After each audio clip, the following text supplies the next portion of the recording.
న్యాయాధిపతులు 19వ అధ్యాయము 17 నుండి 25వ వచనం వరకు ధ్యానించుకొని యవనస్తుల కూడికను ముగించుకుందాం. అతడు కనులెత్తి ఊరి సంత వీధిలో ప్రయాణస్తుడైన ఆ మనుషుని చూచి, నీవెక్కడికి వెళుచున్నావు, నీవెక్కడి నుండి వచ్చితివి అని అడిగాను.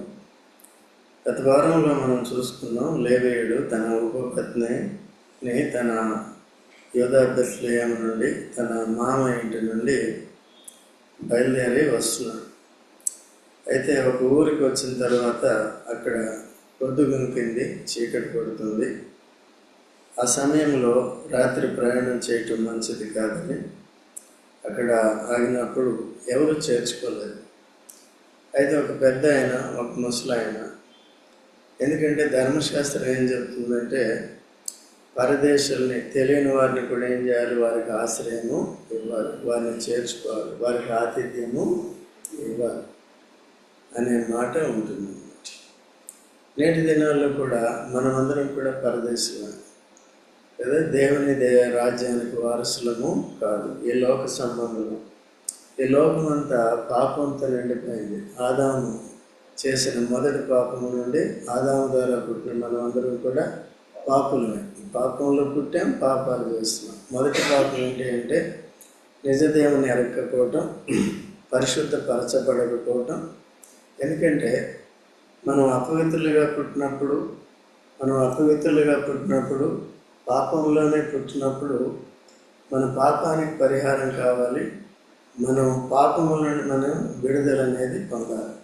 పాత నిబంధనలు ఏం చేశాడంటే రక్తము చిందించిందే పాప క్షమాపణ కలిగిదని అప్పుడు గొర్రెల యొక్క కోడెల యొక్క రక్తాన్ని పెట్టాడు. పవిత్రమైన పక్షులు కూడా ఉంటూ వచ్చాయి. కొత్త నిబంధన ప్రకారము అటు యూదుల పాపం, అటు అన్యజనులు, పాపులైన అన్యజనులు అందరినీ కూడా పవిత్రపరచడానికి ప్రభువైన యేసుక్రీస్తు అంటే దేవుడే నరుడిగా ఈ లోకానికి వచ్చాడు. పరిశుద్ధాత్మ ద్వారా జన్మించాడు.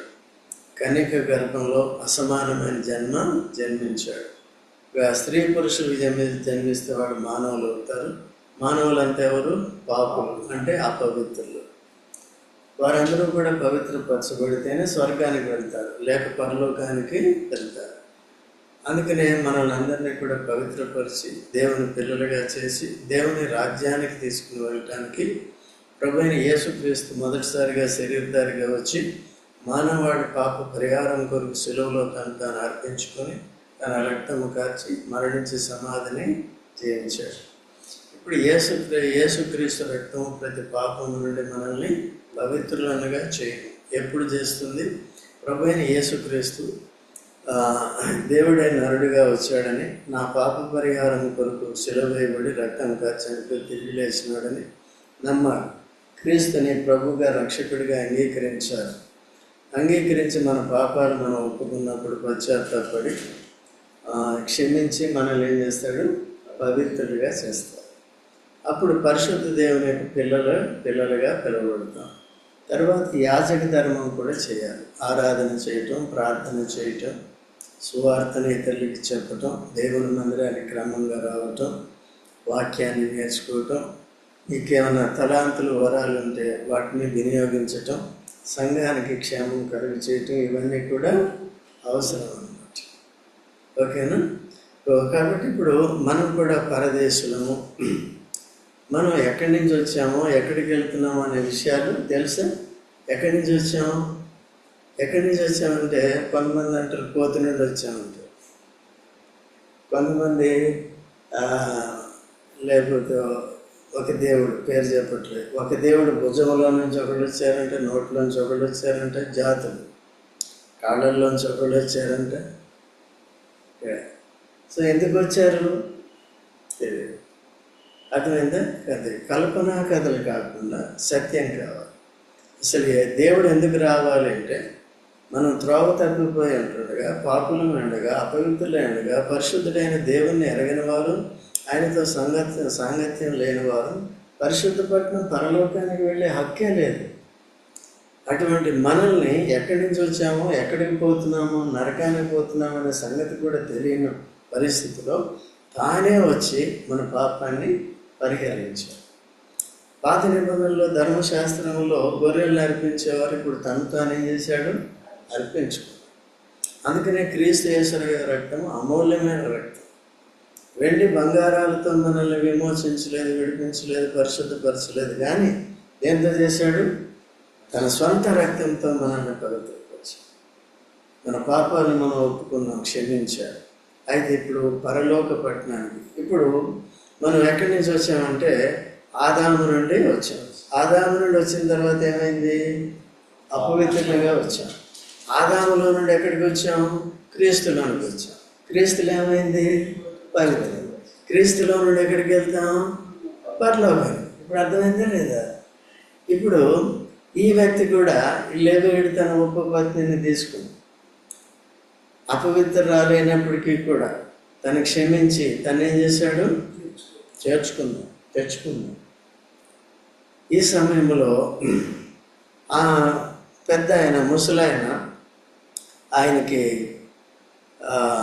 ఆతిథ్యం వేయగోరాడు. అయ్యా, ఆడ అమ్మాయి ఉంది, తర్వాత మీరు రాత్రి వేళ ఎక్కడికి వెళ్తారు అంటే, బయట నీ ఇంటి బయట పడుకుంటా అంటే, వద్దులే లోపలికి రండి అని తీసుకెళ్ళాడు. ఆతిథ్యం ఇచ్చాడు. గాడిదలకి మేత కూడా వేసాడు. అంత జాగ్రత్త తీసుకుని. ఎవరండి ఆయన? పెద్ద ఆయన. ఓకే, మనం కూడా ఇటువంటి శ్రద్ధ కలిగి ఉండాలి కదండి. అపాయంలో ఉన్నవారిని చేర్చుకునే స్థితిలోకి రావాలి. నేటి దినాల్లో క్రీస్తుని ఎరక్క ఎక్కడి నుంచి వచ్చారో, ఎక్కడికి వెళ్తున్నారో తెలియదు. నీకు తెలుసా? తెలుసు కదా, ఇప్పుడు తెలిసింది కదా. ఎక్కడి నుంచి వచ్చావు? ఎక్కడికి వచ్చావు? క్రీస్తు నుంచి ఎక్కడికి వెళ్తావు? మధ్యలో క్రీస్తు లేకపోతే ఏమవుతుంది? అందుకనే వయా క్రైస్ట్ కదా. ట్రైన్స్, బస్సులు ఉంటాయి. ఏమంటారు అక్కడ? కోటి వెళ్ళాలనుకో, కేపీహెచ్పి టు కోటి, వయా అమీర్పేట్, లేకపోతే వయా బాలానగర్. అర్థమవుతుందా? ఇప్పుడు మనకు అర్థమైంది కదా. అంతకుముందు ఎవరు? మనం అపవిత్రులు, ఎవరు చేర్చుకోలేదు. కానీ ఎవరు చేర్చుకున్నారు? సరైన రక్షకుడు మన ధైర్యంలో ఉంది. ఈ రక్షకుడిని చేర్చుకోకుండా వారి గమ్యాన్ని తెలియజేసేవారిని, గమ్యం నుండి విడిపించేవారిని, నడిపించేవారిని వదిలేసి ఎవరిని ఏర్పరచుకుంటున్నారు? సొంతంగా తమంతటి తామే ఏర్పరచుకుంటారు. తద్వారా ఏమవుతారు? అపవిత్రులుగానే ఉంటారు కదా. అనీతిపరులుగానే ఉంటారు. ఇప్పుడు మనం పరిశుద్ధపరచుకుంటాం కనుక పరిశుద్ధతలో కొనసాగుతున్నారు. నీతిమంతులుగా తీర్చబడ్డాం కనుక నీతిగా జీవించేది నేర్చుకోవాలి. ఓకేనమ్మా, అర్థమవుతుందా? అది కాబట్టి ఇక్కడ చేర్చుకున్న తర్వాత ఎక్కడి నుంచి వచ్చారు, ఏంటి సంగతి అని అడిగినప్పుడు వీళ్ళు చెప్పారు కదా, అందుకదా. అయితే కొన్నిసార్లు మనం స్ట్రేంజర్స్ని, అపరిచితుల్ని చేర్చుకునే ముందు వారి సంగతి కూడా ఏంటో తెలుసుకోవాలి. వాళ్ళు నిజం చెప్తున్నారా, అబద్ధం చెప్తున్నారా అని తెలుసుకోవాలి. మనం ఏదో వారికి ప్రేమ చూద్దాం, ఆతిథ్యం ఇద్దామని చేసేటప్పుడు మన కొంపు ముంచిపోతారు. మనం ఈ దినాల్లో ఎక్కువ ఉంటారు అట్లా. అర్థమవుతుందో? ఫ్రెండ్లీగా మాట్లాడినంత మాత్రాన్ని చూడకూడదు. కొన్ని రోజులు వాళ్ళ ప్రవర్తన చూడాలి. మాటలు ఎలా ఉంటాయి? మాటల్లో మోసం ఉంటుంది. ప్రవర్తనలో కూడా కొంతగా నటిస్తూ ఉంటారు, తర్వాత తెలుస్తుంది. ఓకే, అందుకనే ఒకవేళ మీరు పెళ్ళిళ్ళకి వెళ్ళినప్పుడు కూడా చాలా మంచి ఫ్యామిలీ అండి, చాలా మంచి వర్డ్ అండి, చాలా మంచి అమ్మాయి అండి అంటారు కదా. మంచిగానే ఉండాలి, నమ్మకంగానే ఉండాలి. కొంతమంది ఏం చేస్తారు? మోసం చేస్తారు. పెళ్ళి అయ్యే వరకు ఉంటారు, తర్వాత ప్లేట్ మార్చేస్తారు. ఆ నిజ స్వరూపం చూపిస్తారు. పెళ్ళి అయిన తర్వాత మనం బలహీనం అవుతాం కదా, పెళ్ళైన కొన్ని గొడవలు కదా. అందుకని ఏం చేయాలి? ఈ దినాల్లో ఇంకా ఎక్కువైపోతుంది, అక్రమ సంబంధాలు కూడా ఎక్కువైపోతుంది. అందుకని మీరు భక్తి నేర్చుకుని జాగ్రత్తగా ఉండాలి. ఎక్కడి నుంచి వచ్చామో, ఎక్కడికి యేసు తీసుకెళ్తాడు అక్కడికి వెళ్ళాలి, కానీ మనం అక్కడికి వెళ్ళకూడదు. సో కాబట్టి అడిగినప్పుడు అడిగాడు అనమాట. అందుకనే పెద్ద ఆయన అడిగాడు, మేము యోధా బెత్లెహేము నుండి ఎఫ్రాయిము మన్యము అవతలకు వెళ్ళుచున్నాము, నేను అక్కడి వాడును, నేను యూదా బెత్లెహేమునకు పోయి ఉంటిని, ఇప్పుడు యెహోవా మందిరమునకు వెళ్ళుచున్నాను, ఎవడును తన ఇంటి నన్ను చేసుకుంటాడు. ఈయన యూదా బెత్లెహేములో ఎక్కడ ఉంటున్నాడంట? యెహోవా మందిరం. మీరు ఎక్కడికి వెళ్తున్నారు? ఆఫీస్కి వెళ్తున్నారు. మీరు ఇప్పుడు ఎక్కడికి వెళ్తున్నారు అంటే మందిరానికి వెళ్తున్నారు. ఓకే అండి. సో ఇది ఉన్నది ఉన్నట్టుగా చెప్పాడు లేదా? యథార్థవంతుడు. ఈయన యథార్థవంతుడు, ప్రేమ కలిగిన వాడు. తన భార్య అపవిత్రాలైనప్పటికీ కూడా తాను చేర్చుకోవడానికి ఇష్టపడ్డాడు. యేసు ప్రభు కూడా అందరికంటే కూడా మంచివాడు. ఎందుకంటే మనమందరం పాపులం ఎండగా కూడా మనల్ని ప్రేమించి ఏకంగా ప్రాణమే పెట్టి రక్తం చేత విమోచించి తన బిడ్డలుగా చేసుకుని పరలోక రాజ్యానికి వారసులు చేశాడు. ఎక్కడి నుంచి వచ్చాము, ఎక్కడికి వెళ్తున్నాము ఇవన్నీ స్పష్టంగా తెలియజేశాడు. చనిపోయిన తర్వాత ఉన్నవి, మనం పుట్టక ముందు మన పుట్టిక ఎటువంటిది అనేది కూడా చెప్పారు. అది వంశము ఆ వంశం కాదు, మన వంశం పాపపు వంశం, అంతేనా? ఇప్పుడు పరిశుద్ధ వంశం. క్రీస్తులో ఏం చేయబడ్డాం మనం? పరిశుద్ధ. వింటున్నావా? సరే. తర్వాత చదవండి. ఇప్పుడు ఎన్నో వచనం? 18 అయిపోయిందా? 19. అయితే మా గాడిదలకు గడ్డి మొదలైన నీ దాసులతో కూడా ఉన్న నా నౌకరులకును ఆహారమును ద్రాక్ష రసమును ఉన్నవి, ఏదియూ తక్కువ లేదని అతనితో చెప్పగా. చూసాను, అతను కాన్ఫిడెన్స్ వచ్చి నమ్మాడు. చెప్పిన దాన్ని దేవుని మందిరానికి వెళ్తున్నానంటే ఇంకా సంతోషించాడు. అంటే ఈ ముసలాయన కూడా ఎవరండి? భక్తి పరుడు కదా. మనం కూడా భక్తి కలిగి వారు నిజాయితీని ఎరిగిన వారిని ఏం చేయాలి? అటువంటి వారికి ఏం చేయాలి? ఆతిథ్యం. ఓకేనా?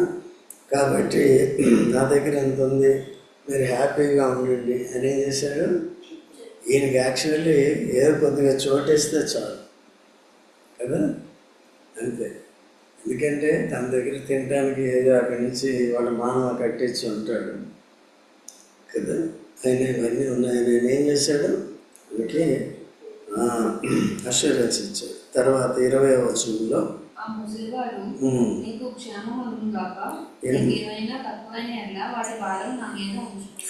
చూసారా, ఆ ముసలాయన ఏమన్నాడు? నీకు క్షేమముగాను, నీకేమైనా తక్కువైన వాటి భారము. చూసారండి అట్లా. తర్వాత మెట్టుకు వీధిలో రాత్రి గడపకూడదని చెప్పి తన ఇంట అతనే చేర్చుకుని వారి గాడిదల కొరకు మేత సిద్ధపరచును. అప్పుడు వారు కాళ్ళు కడుక్కుని అన్నపానములు పుచ్చుకున్నారు. చూసారండి, మెట్టుకు వీధిలో రాత్రి గడపకూడదు. ఎందుకు గడపకూడదు? ఈ లోకం దుష్టు లోకం. తన ఊర్లో ఉన్న వాళ్ళ సంగతి ఆయనకి తెలుసు. భక్తిహీనులు ఎంతమంది ఉన్నప్పటికీ ఒక భక్తుడు ఉంటే చూడండి, అతని ద్వారా ఎంత లాభం జరుగుతుంది. మనం కూడా ముసలాయనలాగా ఎలా ఉండాలి? భక్తి చేయాలి. మన భక్తిని బట్టి మనం ఇతరులని ఆదరించేవారుగా, చేర్చుకునేవారుగా, వారికి అవసరమైంది ఇచ్చేవారు. మన ఇంట్లో మన హృదయంలో చోటిచ్చినప్పుడు మనకున్న దాంట్లో కూడా ఆయనకి చోటిస్తాం. హృదయంలోనే చోట్లేదనుకో ఏం చేస్తాం? ఎక్కడా లేదు, బయటే పండుగ రాత్రి గంట. చాలామంది అట్లా కనికరం లేదు, బయటే పడుకోమని చెప్తారు. బయట పడుకుంటే ఏమవుతుంది? లోపల ఉంటేనే ఏమైందో మనం చూస్తాం. ఇప్పుడు లోపలికి వస్తేనే ఏమైందో ఇప్పుడు చూస్తాం కదా. కాబట్టి తర్వాత వారు సంతోషించుచుండగా ఆ ఊరి వారిలో కొందరు ఊరిలో ఆ ఇల్లు చుట్టూని తలుపు కొట్టి బాగా ఆశ్రయం దొరికింది, పెద్ద ఆయన వచ్చాడు, భోజనం చేస్తున్నారు, సంతోషంగా ఉన్నారు, ఈ రాత్రి హాయిగా నిద్రపోవచ్చు అని అనుకున్నారు కదా. అనుకుంటే ఏమైపోయింది? అనేక సార్లు దుష్టుడు మన జీవితాల్లో పనిచేసి, భక్తిహీనులు మన జీవితాల్లో ప్రవేశించి మన సంతోషాన్ని పాడు చేస్తారు, మన పవిత్రతను పాడు చేస్తారు. సరే, మనం తిన్నగా వెళుతున్న మార్గం నుంచి కూడా తప్పిస్తారు. అందుకనే జాగ్రత్తగా ఉన్నారు. అందుకనే సో కాబట్టి సంతోషిస్తుండగా ఏమైపోయిందంటే ఆ ఊరి వారిలో కొందరు పోకిర్లు పోకిర్లు కదా, పోకిర్లు వచ్చారు. పోకిర్లు పోకిర్లు పోకిర్లు ఆ ఇల్లు చుట్టుకుని తలుపు కొట్టి, నీ ఇంటికి వచ్చిన మనుషుల్ని మేము ఎరుగునట్లు అతన్ని బయటకు తెమ్మని ఇంటి యజమానుడైన ఆ ముసలివాడితో అనగా, ఇంటి యజమానుడైన ఆ మనుషుడు వారి వద్దకు బయలు వెళ్ళి, నా సహోదరులారా, అది కూడదు, అట్టి దుష్కార్యము చేయకూడదు. ఈ మనుషుడు నా ఇంటికి వచ్చాను కనుక మీరు ఈ వెర్రి పని చేయకూడదు. చూసారండి, తన ఊరు వారు పోకరీలు ఏం చేశారండి? దీన్ని పురుష సంయోగం ఉంటారు. మీ ఇంటికి వచ్చిన పురుషుని బయటికి తీసుకురా అని చెప్తున్నారు. తలుపు కొట్టి బలవంతంగా చెప్తున్నారు. ఇది సొదొమ గొమొర్రాలో కూడా అదే భావం. అందుకనే దేవుడు ఏంటి, అటువంటి దాంట్లో కొద్ది గొప్ప భక్తి ఉన్న లోతు కూడా ఏం చేశాడు? అందుకనే దేవుని బిడ్డలని చెప్పుకుంటూ లోకంలో ఉన్నప్పుడు లోకంతో ఎక్కువ సాంగత్యం చేసి అసలే మందిరానికి రాకుండా, వాక్యం నేర్చుకోకుండా, ఎప్పటికప్పుడు హెచ్చరిక పొందకుండా ఉంటే ఏమవుతుంది? మనం కూడా శరీరానుసారంగా తయారవుతాం. మన మీద కూడా బలత్కారం జరుగుతుంది. సాతాను నేర్చుకుపోతాడు, ఆత్మీయులు అపవిత్రులుగా చేస్తాడు వాడి పని. అందుకనే మనల్ని మనం ఏం చేయాలి? భద్రపరచు. దేవుని మూలముగా పుట్టినవాడు పాపము చేయడు. ఎందుకంటే తను తాను భద్రపరచుకుంటాడు. అందుకనే దేవుని మందిరాన్ని విడిచిపెట్టకూడదు. ఇటు వెళ్ళడానికి, ఎందుకంటే సాతానుడు కొంచెం పాడు చేస్తాడు. కాబట్టి వాళ్ళు వచ్చి బలవంతంగా ఆ మనుషుని తీసుకురా, అయ్యా వద్ద పని చేయకూడదు, మీకు కావాలంటే ఆ మనిషిని ఉపపత్ని ఉంది, తర్వాత కన్యకైన నా కుమార్తె. అబ్బా, చూసారండి ఆ మనిషిని ఎట్లా కాపాడుతున్నాడు. ఒక పక్కన ఆయన లేవీయుడు, దేవుని సేవ చేసేవాడు. అర్థమవుతుందా? సో నా కుమార్తె తన కుమార్తెని తను కాపాడుకుంటుంది. సో వీటన్నిటికంటే అధికమైన ప్రేమ దేవుడు మన వాళ్ళు చూపించి మనల్ని ఇటువంటి అపవిత్రత, ఆ పోకిరీలు లాంటి మనల్ని కూడా ఏం చేశాడు? రక్షించాడు, పవిత్రపరిచాడు, పరిశుద్ధపరిచాడు. కాబట్టి ఈయనకి రక్షణ దొరకలేదు. అయితే మనకు రక్షణ దొరికింది. ఎవరిలో? యేసుక్రీస్తు. ఈవెన్ ఆయన కూడా ఎవరికి? లోతు భార్య, లోతు కుమార్తెలు, వారు కూడా ఇదే పరిస్థితిలో ఉన్నారు. అయితే అక్కడ సాక్షాత్తు దేవుడే వెళ్ళాడు కాబట్టి, దేవదూతలే వెళ్ళాయి కాబట్టి ఏం చేశారు? వాళ్ళకి గుడ్డితనాన్ని కలిగజేశారు. వచ్చిన వాళ్ళందరికీ గుడ్డి అంధత్వాన్ని కలిగజేశారు. అందుకనే వాళ్ళు తడుములాడుతూ కనబడకుండా ఉన్నప్పుడు వీళ్ళని తీసుకుని బయటకు వచ్చారు. బయటకు వచ్చిన తర్వాత కాపాడుకున్నారు. ఆ స్త్రీలకు అలవాటు, ఆ దేశంలో నేర్చుకున్నారు. అదే పని తండ్రితో చేస్తారు కదండి. మానవుని యొక్క తలంపులు ఎంత చెడ్డవో అర్థమవుతుందో. మన తలంపులు వదిలేస్తే అంతే. మన తలంపులను వాడి ఇష్టానుసారంగా వదిలేస్తే వచ్చిన తలంపులు రాకుండా ఆపలేము. వెంటనే వాటిని ఏం చేయాలి? కట్ చేయాలి. ఇది అపవిత్రమైనది, దేవుని నుంచి దూరం చేసేది, దేవుని నిత్య జీవ మార్గంలో నుండి మళ్లించేది. ఇది దుష్కార్యము. యోసేపు అంటాడు కదా ఆ స్త్రీతో, ఇంతటి దుష్కార్యము నా దేవుని ఎదుట నేను ఎలా చేస్తాను? అది నిగ్రహశక్తి. ఎవరికి ఉండాలి? స్వాధీనం ఉంటాయి. కాబట్టి ఈ వాక్యం నేర్చుకోరు, చాలామంది నేర్చుకోవట్లేదు. లేదు మీరు వచ్చారు, అయినప్పటికీ యూట్యూబ్లో పంపిస్తాం. అనేక మంది నేర్చుకోవాలి. నేర్చుకుని ఏం చేయాలి? జాగ్రత్తగా ఏ విషయాల్లో మనం ఇతరులకు మేలు చేయాలో, ఏ విషయాల్లో మనం భద్రపరచుకోవాలో, ఇవన్నీ కూడా చక్కగా ఇక్కడ రాయబడింది. ఇప్పుడు ఎన్నో వచ్చిన 24, 25, 24 అయిపోయింది కదా. ఆ ఉపపత్ని ఇస్తాను తీసుకెళ్ళమంటే వాళ్ళు ఒప్పుకున్నారా? 25 చదవండి. ఆ అతని మాట వినుటకు వారికి మనసు ఆ, లేకపోయింది. ఏం లేదు, వాళ్ళకి స్త్రీలు వద్దు, ఎవరు కావాలంటే? ఇంత ఘోరమైన పరిస్థితి ఉంది. తర్వాత కనుక ఆ మనుషుడు బయట ఉన్న వారి యొద్దకు తన ఉపపత్నిని ఉమ్, తీసుకుని పోగా ఉమ్, వారు ఆమెను కూడి ఉదయం వరకు ఆ రాత్రి అంతయు ఆమెను చెరుపుచుండిరి. ఉమ్. తెల్లవారుగా వారు ఆమెను విడిచి వెళ్ళారు. చూశారండి, ఉపపత్ని ఏమైందండి? పాప ఫలితము మరణం. పాప ఫలితము.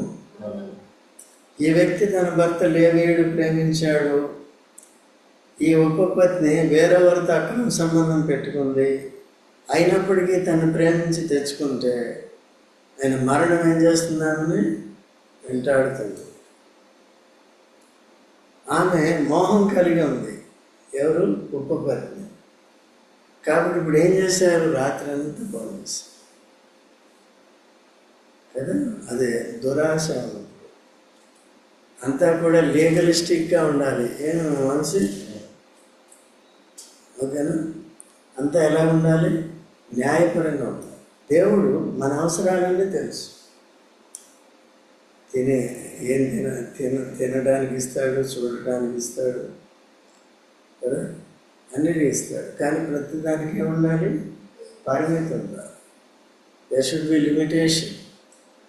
ఇఫ్ యూ ఎక్సీడ్ లిమిటేషన్, అంతే, దాని ఫలితం అనుభవించాలి. ఇప్పుడు ఏం చేస్తుందంటే, ఏదైతే ఏ మోహం అయితే కలిగి ఉందో దాన్ని బట్టి ఆమె ఏమైంది? జీవితం అంతా వాడే రాత్రి అంతా కూడా అట్లా చేసి చివరికి ఏమైందని చనిపోయింది. అందుకనే పాపం వల్ల వచ్చే జీవితము మిగిలిన సంగతులు సరే వచ్చిందో. ఇటువంటి ఇప్పుడు ఎంతమంది పాపం చేశారు ఇక్కడ చెప్పండి? వాడు ఉపపత్ని మొదట, తర్వాత దేవుడు మరి కాపాడవచ్చు కదా కదండి. కాబట్టి ఆ స్త్రీ అలా చేయకూడదు.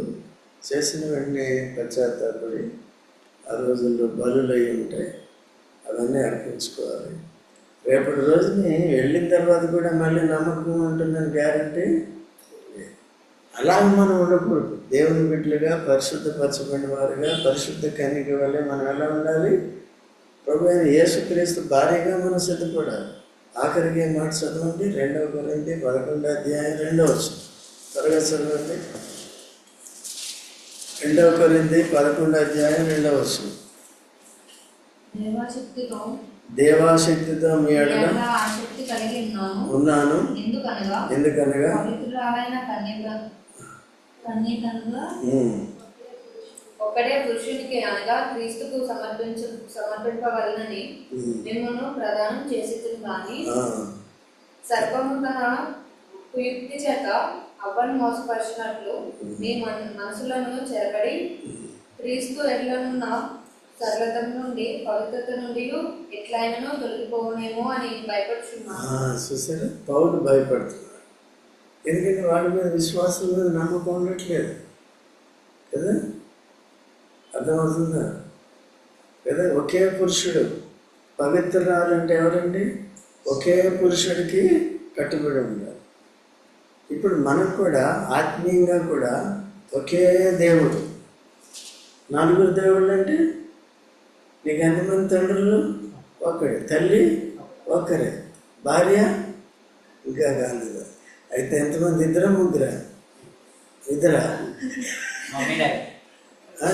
భార్య ఎంతమంది? ఒక్కరే. 2 ఉంటే అపవిత్రం. ఒకటి ఉంటే నీకు తాపలా ఉంటుంది. అర్థమైందా? అట్లా. కాబట్టి ఒకే పురుషుడికి మనల్ని ప్రదానం చేసేది. మనం సాతాను వైపు వెళ్ళిపోయామనుకో మనం కూడా ఆ ఉపపత్నిలాగే అవుతాం. వాడు మనల్ని ఉపపత్నులుగా వాడుకోవాలని చూస్తాడు. కానీ మనం ప్రభుకి ఎట్లా ఉండాలి? ప్రాణం పెట్టి పవిత్రపరిచి రక్షించుకుని పరలోకానికి వారసులుగా చేసుకున్న ప్రభువుకి నమ్మకంగా పవిత్రంగా ఉండాలి. ఆ క్రీస్తు యేసునందు మన సరళమైన మార్గం నుంచి ఇటువంటి తొలగిపోకుండా చూడాలి. ప్రార్థన చేసుకుందాం.